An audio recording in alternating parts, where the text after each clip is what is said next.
Episode की शुरुआत में डीमन अयानो पर हमला करने लगती है, लेकिन अयानो उसके हमले से बच जाती है और तभी देखती है कि उसके पास तो गन ही नहीं है। अब वो डीमन फिर से अयानो पर हमला करने लगती है, लेकिन तभी किसारा बीच में आकर अयानो को बचा लेती है और बोलती है कि मैं टाइम पर आ गई। अब शू किसारा को बोलता है कि हम 3 मिनट में आ रहे हैं, हमारे लिए टाइम बचा के रखो। और अब किसारा की वजह से वो डीमन वहाँ से भागने लगती है। अब किसारा अयानो को गन देती है और उसके बाद अब वो दोनों डीमन के पीछे जाने लगते हैं। अब वो दोनों बोलते हैं कि यहाँ पर तो कोई भी नहीं है। शू बोलता है कि क्या यहाँ पर कोई आसपास मिरर है। किसारा सड़क पर लगे मिरर को देखने लगती है। शू बोलता है कि वो चीज किसी भी इनफाइनाइट मिरर से कहीं से भी आ सकती है। और अब वो डीमन अयानो के पीछे से निकलकर उस पर हमला करने लगती है। अयानो उससे बचकर उस पर गोलियों की बौछार कर देती है, जिसकी वजह से वो वापस बचकर सड़क पर लगे हुए शीशे के अंदर घुसने लगती है। किसारा उसका पीछा करने लगती है, लेकिन वो शीशे में अटक जाती है और बोलती है कि वो तो भाग गई। और अब वहाँ पर बहुत सारे पुलिस वाले भी आ जाते हैं। अब अयानो बोलती है कि वेल, तुमने मेरी जान बचा दी। किसारा बोलती है कि वो चीज मैंने सीओडी पर खरीदी थी। अब दूसरी जगह मिकामी शू को बोलता है कि इस वक्त वो लोग मिस युगिरी का ख्याल रख रहे हैं और वो इस वक्त एंटी डीमन ब्यूरो के बनाए हुए शेल्टर पर है। शू बोलता है कि अच्छा। तो मिकामी बोलता है कि एक्चुअली मैं तुमसे एक बात पूछना चाहता हूँ, तुम इस डीमन के बारे में जानकारी इतनी जल्दी कैसे मिल गई। शू बोलता है कि वेल, मैं यहाँ पर बिजनेस करता हूँ, इसलिए मैं ये जानकारी किसी को नहीं दे सकता। मिकामी बोलता है कि वेल, डीमन के 15 मिनट आने के बाद ही मेरे सुपीरियर्स ने मुझे ये जानकारी दे दी थी और ये जानकारी इतनी जल्दी तो पूरे शहर में लीक नहीं हो सकती। और इसका दूसरा मतलब है कि कोई इनसाइडर ही इस जानकारी को लीक कर रहा है। अब दूसरी जगह हमें अयानो की मदद दिखाई जाती है, जो अयानो को बोलती है कि मैं तुम्हारे लिए एक्स्ट्रा फूड और एक्स्ट्रा क्लॉथ्स लाई हूँ।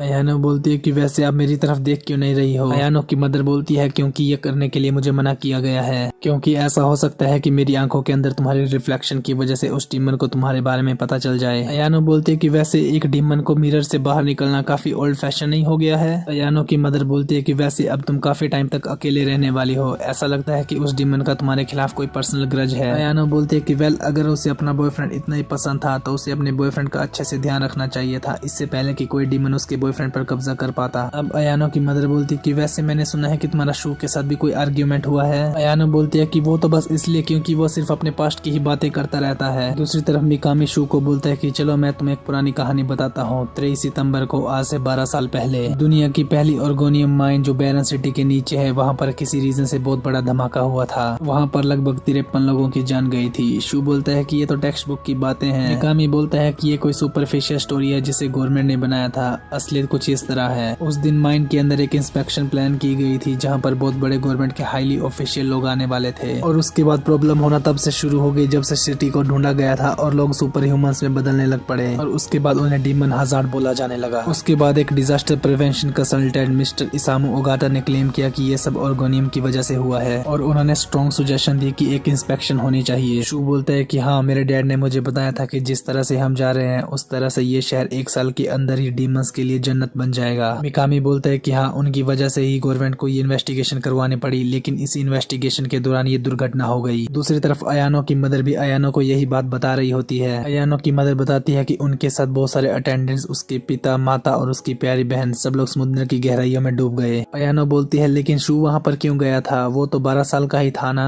अयानो की मदर बोलती है कि जिस दिन ये इंस्पेक्शन थी उस दिन वहाँ पर बहुत कम पुलिस वाले थे। बहुत सारे पार्टिसिपेंट्स अपनी फैमिलीज को भी लेकर गए थे। लोग बोल रहे थे कि ये किसी फील्ड ट्रिप की तरह है। अयानो बोलती है लेकिन माइन के अंदर हुआ क्या था। अयानो की मदर बोलती है कि ये बात किसे पता, लेकिन जिन लोगों की फैमिलीज वहाँ पर मरी थी वो लोग एक कल्प्रिट को ढूंढ रहे थे। सब लोगों ने ये डिसाइड किया कि इसमें इसामु ओगाता की गलती है, क्योंकि उसने इन्वेस्टिगेशन को बुलाया था और उसने डीमंस के साथ पार्टनरशिप भी की थी। दूसरी तरफ मिकामी बोलते हैं कि कोई भी तुम्हारे पेरेंट्स का नाम क्लियर करने के बारे में नहीं सोच रहा, क्योंकि उनके लिए ये केस पहले ही खत्म हो चुका है। शू बोलता है कि हाँ, मुझे पता है, इसीलिए तो मैं। मिकामी बोलता है कि तुम उस बंदे से इन्फॉर्मेशन लेते हो जिसके बारे में सच्चाई तुम नहीं जानते, क्या पता वो दूसरी साइड भी तुमसे यही करवाना चाहता हो। और जिस आदमी को तुम अपना इन्फॉर्मेंट समझ रहे हो, क्या पता वो डीमंस के साथ मिला हुआ हो जिसने तुम्हारे फादर को फंसाया था। मिकामी आगे बोलते हैं कि अगर हम दोनों मिलकर काम करें तो क्या पता हम उसे ढूंढ सकते हैं जो तुम्हारा इस्तेमाल कर रहा है, और उसके बाद तुम उससे अपना काम भी निकलवा सकते हो। शू बोलता है कि क्या तुम मेरी बातों पर विश्वास करोगे। मिकामी बोलता है कि हाँ, चलो तुम्हारे पेरेंट्स के बारे में सच्चाई को बाहर निकालते हैं 12 सालों में पहली बार। अब दूसरी तरफ गाड़ी में मिकामी को माइल्स बोलता है कि आपका असिस्टेंट इंस्पेक्टर होने के नाते मुझे मुझे लगता है कि आपको शू की बकवास बातों पर यकीन नहीं करना चाहिए। मिकामी बोलता है कि इस बात से मुझे याद आया कि तुम वही हो ना जिसने 1 साल तक शू की कस्टडी ली थी। माइल्स बोलता है कि हाँ, उस वक्त मेरी फैमिली में और भी प्रॉब्लम चल रही थी, इसे देखकर शू ने ही ये फैसला लिया था। अब मिकामी एक तस्वीर दिखाकर बोलता है कि ये वो बंदा है जिसे शू और अयानो ने विटनेस किया था। मिकामी बोलता है कि क्या इस तरह का बेरोजगार बंदा डीमंस के साथ कोलैबोरेट कर सकता है। मिकामी बोलता है कि डीमन पोजेशन के बारे में बहुत सारी बातें हैं जो हमें नहीं पता, हमें जाकर इससे बात करनी होगी। माइल्स बोलता है लेकिन इंसानी वीकनेस का फायदा उठाकर उन्हें डीमन में बदलना इतनी घटिया चाल ये क्यों चलता है। अगर ये बंदा इतनी अमेजिंग पावर किसी ढंग के बंदे को दे तो ये अपने दम पर ही सबकी पिटाई कर सकता है। और अब वे दोनों एक अपार्टमेंट में आ जाते हैं। मिकामी बोलता है कि यही इसका कमरा लग रहा है। माइल्स बोलता है कि अरे यहाँ से तो शू का ऑफिस दिख रहा है। और अब वे दरवाजे पे नॉक करते हैं लेकिन कोई भी दरवाजा नहीं खोलता, इसलिए वो दोनों अंदर घुस जाते हैं। अब वे अंदर देखते हैं कि वो बंदा पहले ही मर चुका है। मिकामी बोलता है कि ये अभी कुछ देर पहले ही मरा है। अब माइल्स बोलता है कि ये देखो दीवार में कुछ लिखा है जहाँ पर लिखा होता है कि 1 मोर पर्सन। अब हमें अयानो का सीन दिखाया जाता है जो आराम से खाना खा रही होती है। तभी वो किसी की आहट सुनती है और बोलती है कि आप फिर से आ गई मोम। लेकिन तभी शू उसे हेलो बोलता है। शू को देखकर अयाना चौंक जाती है और बोलती है कि तुम यहाँ पर क्यों आए हो। शू बोलता है कि वेल हम ऑक्शन को जीत गए इसलिए सोचा कि तुम्हें बता दूं। अयाना बोलती है कि ठीक है मैं समझ गई, अब यहाँ से जाओ। शू बोलता है कि वेल इस तरह चीजें काम नहीं करती, आफ्टर ऑल डीमन तुम्हें टारगेट कर रहा है। अयाना बोलती है कि इसका मतलब सब खत्म होने तक तुम मुझे तंग करने वाले हो। शू बोलता है कि वेल ये ज्यादा टाइम तक नहीं चलेगा। अब अयाना कपड़े बदल कर बोलती है कि वैसे शू तुम पुरानी बातों को लेकर कभी हार नहीं मानोगे। शू बोलता है कि सुनो अयानो, डिटेक्टिव मिकामी ने कहा है कि वो 12 साल पुराने वाले केस की सच्चाई को बाहर निकालेंगे। अयाना बोलती है लेकिन भले इसके लिए तुम्हें अपनी सारी मेमोरीज ही क्यों ना मिटानी पड़ जाए। शू बोलता है कि मुझे कोई फर्क नहीं पड़ता। अयाना बोलती है लेकिन अगर सच्चाई ये निकली कि तुम्हारे पापा सच में डीमन से मिले हुए हैं तो। शू बोलता है कि वेल इन सब बातों को सुनकर ही तो मैं बड़ा हुआ हूँ। अयाना बोलती है कि तुमने AAA को भी इसी मकसद के लिए ज्वाइन किया था ना। शू बोलता है कि रेसिडेंट जब पुलिस में थी तब उनको ट्रेन मेरे डैड ने किया था, इसलिए उन्होंने जो कुछ भी मुझे सिखाया वो मेरे डैड का उन्हें सिखाया हुआ मुझे वापस कर रही थी। और इसके साथ वैसे तुमने भी तो काफी हार्ड ट्रेनिंग की थी। अयाना बोलती है कि उन्होंने तुम्हें सिखाकर सब कुछ पे बैक कर दिया, इसके बाद तुम्हें हमारी कोई जरूरत नहीं बची इसलिए तुमने हमें छोड़ दिया, मेरी मोम को और मुझे भी। ऐसा बोलकर वो रोने लगती है। अयाना आगे बोलती है कि सिर्फ यही रीजन था कि तुम मुझे डेट कर रहे थे ताकि मेरी मोम तुम्हें सब कुछ सिखा सके। शू बोलता है कि नहीं, बल्कि मैंने तुम्हें डेट किया था, इसी वजह से प्रेसिडेंट ने मुझ पर क्रोध किया और मुझे लगभग बाहर ही निकाल दिया था। अयाना बोलती है कि अगर ऐसी बात ही तब तुम मुझे बता सकते थे, मैं तुम्हारे साथ एक नई कंपनी शुरू कर सकती थी। शू बोलता है कि वेल तुम्हें ये सब नहीं कहना चाहिए एक लड़के को, ओके। अब शू बोलता है कि अयाना मैं तुम्हें एक बात बताना चाहता हूँ जो मैंने किसी को भी नहीं बताई। अयाना बोलती है कि नहीं ये बात इम्पॉसिबल है क्योंकि वो लड़की तुम्हारी मेमोरी के जरिए तुम्हारी हर एक बात जानती है। शू बोलता है कि काना शायद अभी तक जिंदा है, मेरी छोटी बहन जो शायद मेरे मोम और डैड के साथ उस दिन गायब हो गई थी वो शायद जिंदा है। अब हमें पानी की बूंद दिखाई जाती है जो कमरे के अंदर आ रही होती है। और अब अंदर शू बताता है कि ये सब मुझे सपनों से पता चला। अयाना बोलती है कि ये कितनी कमजोर थ्योरी है। शू बोलता है कि मुझे 3 साल पहले ये सपना आया था जिसमें काना मुझसे मदद मांग रही थी। पहले तो मुझे लगा कि ये कोई मेंटल हेल्थ इशू है लेकिन ये सपना मुझे अब भी बार बार आता रहता है। अयाना बोलती है कि शायद ये कोई डीमन है जो सपनों के साथ छेड़छाड़ करता हो। शू बोलता है कि शायद उसे उस दिन एक डीमन ने पकड़ लिया था और वो अब भी बिल्कुल पहले की तरह ही लगती है, इसीलिए मैं कभी भी हार नहीं मानूंगा। अयाना बोलती है कि ठीक है, अब से मैं भी तुम्हें कभी नहीं रोकूंगी। और तभी वो शू की आंखें बंद कर देती है और उसे एकदम से किस करने लग जाती है। शू बोलता है कि आंखें क्यों बंद कर रही हो। अयाना बोलती है क्योंकि अगर मेरी इमेज तुम्हारी आंखों में दिख गई तो शायद वो डीमन यहाँ पर आ जाए। और अब वो दोनों फिर से किस करने लगते हैं। अयाना बोलती है कि ये सिर्फ आखिरी बार है, उसके बाद मैं तुम्हें डंप करने वाली हूँ। अब अयाना शू के कपड़े उतार कर दोनों फिजिकल होने लगते हैं। अब काफी टाइम बीतने के बाद हमें दिखाया जाता है कि एक पानी की बूंद अंदर आ रही है जिसमें से एक डीमन निकलती है और वो उनके सोफे को काट देती है। अब डीमन देखती है कि वहाँ पर तो कोई भी नहीं है और तभी किसारा भी वहाँ पर आकर डीमन पर हमला करती है, लेकिन डीमन किसारा को देखकर पानी की मदद से वहाँ से भाग जाती है। किसारा अयानो के पास आती है। अयानो बोलती है कि मुझे गन दो, लेकिन किसारा उसे माथे पर मारकर उसे नीचे गिरा देती है। किसारा बोलती है कि मैं अपने साथ गन नहीं लाई, उसमें तुम्हारी इमेज रिफ्लेक्ट हो सकती है। अयानो बोलती है तो फिर मैं तुम्हें सपोर्ट कैसे करूंगी। किसारा रोते हुए बोलती है कि कोई जरूरत नहीं है, मैं और शू संभाल लेंगे, तुम यहाँ पर चुपचाप छुप कर बैठी रहो। किसारा जाने लगती है तो अयानो उसका हाथ पकड़कर बोलती है कि ठीक है, मुझे एक काम में तुम्हारी मदद करने दो। दूसरी तरफ हमें दिखाया जाता है कि डीमन छत पर लगे हुए शीशों को तोड़ देती है और अब अंदर सबके सामने आ जाती है। शू छिपकर सोचता है कि इसने तो इसे अपने घर की तरह ही बना दिया है। पीछे से किसारा शू के पीछे तलवार रखकर बोलते है कि तुमने जो भी एंजॉय किया इसके लिए तुम्हें पे करना होगा। शू बोलता है कि ठीक है, लेकिन मुझे मेरी बैग में तलवार फील हो रही है मिस किसारा। किसारा बोलती है कि मैं उस डीमन को पूरी ताकत के साथ खत्म करने वाली हूँ। ऐसा बोलकर वो शू को किस करने लगती है। अब वहाँ पर बहुत सारी लाइट चमकने लगती है और वो मॉन्स्टर भी उन्हीं की तरफ देखने लगती है। अब किसारा अपने फुल फॉर्म में वहाँ से बाहर निकलती है और उस डीमन के ऊपर हमला कर देती है। दूसरी तरफ अयाना शू को उठाकर बोलती है कि क्या तुम ठीक हो, तुम्हें अपनी करंट सिचुएशन के बारे में समझ है। शू अपने हाथों में मेटल का दांत देकर बोलता है कि हाँ। और वहीं दूसरी तरफ किसारा और वो डीमन आपस में लड़ते हुए दिखाए जाते हैं। और वहीं शू अयानो को बोलता है कि तुम यहीं पर छुपी रहो, इससे आगे बैटल में हम संभाल लेंगे। और अब अयानो पूछने लगती है कि पहले जो कुछ भी हुआ। शू बोलता है कि पहले